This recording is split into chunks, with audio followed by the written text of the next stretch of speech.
And our community continues to mourn the recent passing of Congresswoman Sheila Jackson Lee. Yeah, last month, Jackson Lee announced she had pancreatic cancer and was undergoing treatment.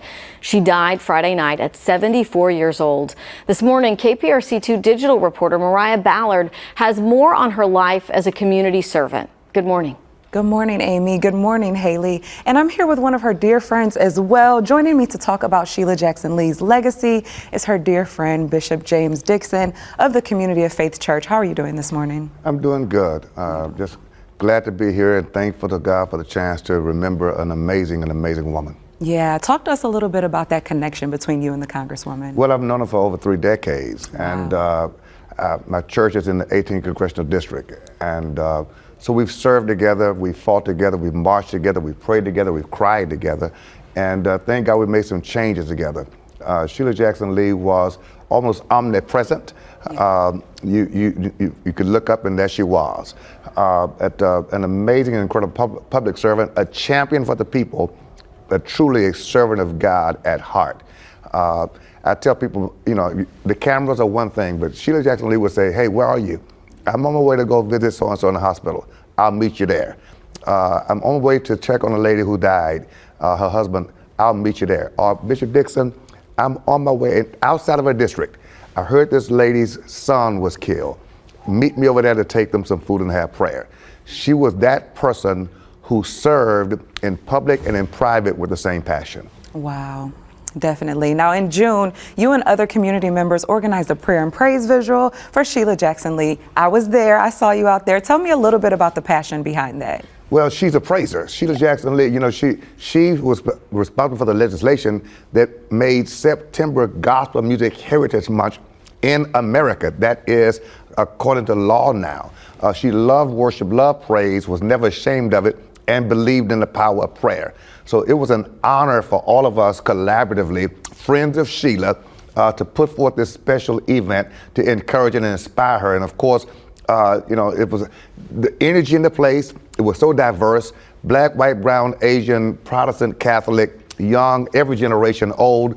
We all came together and to feel the love in the place, which was symbolic of the heart of Sheila. It was. I will never forget it. Wow. Now we're looking on the screen now. We see pictures of you and Sheila Jackson Lee out there in the field doing what you do best. Overall, what do you think the future of the 18th District will look like? Well, I tell you what, the legacy of Sheila Jackson Lee will live on. And like she stood on the shoulders of Barbara Jordan, Mick Leland, and Craig Washington, someone will now have the challenge of standing on her shoulders and carrying this vision forth with the same vigor and passion. We won't be omnipresent like Sheila, but someone has big shoes to fill. In fact, it would take a huge foot to fill them. We just believe, though, that if we really remember her and understand we can't go backwards, the last thing she said to me in a major conversation was preserve and protect democracy because America's future depends on it. That's what she wants to see happen through the 18th Congressional District, and bringing hope and light to all of the disparities and inequities in the 18th Congressional District.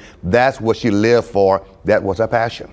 Now we have to ask, you said big shoes to fill. I don't know, what are you thinking about now? We're hearing the rumor mill that this might be a seat with your name on it. Tell us a little bit about that, if you could. Well, you know, in respect to the family, I've just been really prayerful for the future of the seat, but more, I've been grieving and praying for Erica and Jason, and for Erica's children, and for my friend, Dr. Elwin Lee. This is the loss of a family member to me, so it's hard to really focus as much on, you know, what that might be. I'm encouraged by all the people who are calling me.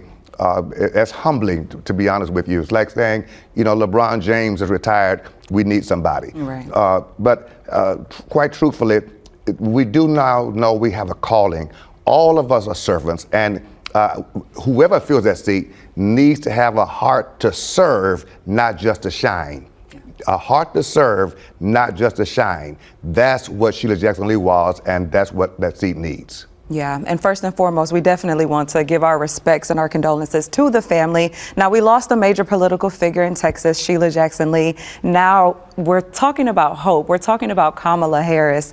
She could be the first Black woman and Asian American to lead a major party ticket. What are your overall thoughts on the future of politics? I'm excited about it. I think we're in a season of transition and a monumental cataclysmic change. I talked to a pastor yesterday, who's a friend of mine, Dr. Amos Brown, and he said, we're praying for our daughter.